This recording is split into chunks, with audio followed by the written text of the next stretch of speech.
नमस्कार, मैं सरला रावत सा और आप देख रहे हैं पब्लिक एक्सप्रेस न्यूज। स्वागत है आप सभी का। राज्यसभा में आज विपक्ष के एक सांसद के बेंच पर नोटों का बंडल मिलने पर जमकर हंगामा हुआ। संसद में पक्ष और विपक्ष के बीच पहले दिन से ही लगातार हंगामा जारी है और इसी बीच अब एक और नया विवाद सामने आया है।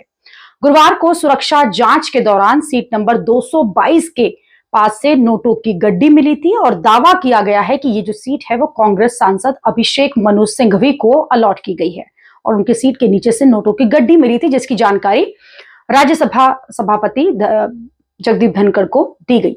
राज्यसभा के सभापति जगदीप धनखड़ ने कहा कि मैं इस मसले के बारे में राज्यसभा के सभापति जगदीप से जानकारी लूंगा और इस मुद्दे पर विपक्ष के सामने उन्होंने अपनी बातचीत भी रखी। लेकिन विपक्ष जो है, उनके नेता मल्लिकार्जुन खड़गे सदन में इस बात को लेकर बरस पड़े।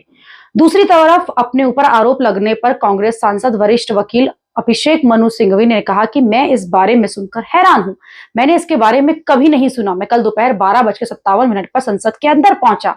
सदन दोपहर 1 बजे उठा। दोपहर 1 से 1:30 बजे तक मैं अयोध्या प्रसाद के साथ कैंटीन में बैठकर लंच किया और दोपहर 1:30 बजे मैं संसद से चला गया।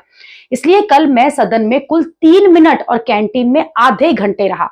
मुझे ये अजीब लगता है कि ऐसे मुद्दों पर भी अब राजनीति की जाती है। बेशक इस बात की जांच होनी चाहिए कि लोग कैसे कहीं भी और किसी भी सीट पर कुछ भी रख सकते हैं। इसका मतलब ये है कि हमें हर किसी के पास एक सीट होनी चाहिए जहां सीट को लॉक किया जा सके और उसकी चाबी सांसद को अपने साथ ले जा सके, क्योंकि फिर हर कोई सीट पर बैठकर कुछ भी कर सकता है और इस बारे में आरोप लगा सकता है। ये दुखद है और एक गंभीर मुद्दा भी है। मुझे लगता है कि सभी को इस मामले की तह तक पहुंचना चाहिए और सहयोग करना चाहिए और अगर सुरक्षा एजेंसियों में कोई कमी है तो उसे भी पूरी तरह से उजागर करा जाना चाहिए।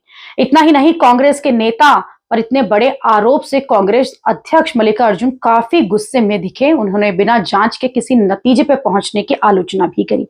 साथ ही इस मामले में खड़गे ने जेपी नड्डा से माफी मांग कर डाली। मामले की गंभीरता को देखते हुए अब ये फैसला लिया गया है कि 500 के नोटों की जो गड्डी मिली है उस मामले की अब उच्च स्तरीय जांच होगी। जांच समिति में सुरक्षा एजेंसियां, राज्यसभा सचिवालय के अधिकारी के साथ कुछ वरिष्ठ सांसदों को भी रखा जा सकता है। सदन में लगे सीसीटीवी कैमरे जो है उनके फुटेज को निकाला जा रहा है ताकि ये पता चल सके कि वो पैसों की गड्डी वहां कैसे आई। फिलहाल दोनों पक्षों को देखा जाए तो एक दूसरे पर छींटाकशी करने का और सदन में हंगामा करने का एक और मौका मिल गया है। उस मुद्दे पर देखिए अब आगे क्या क्या होता है।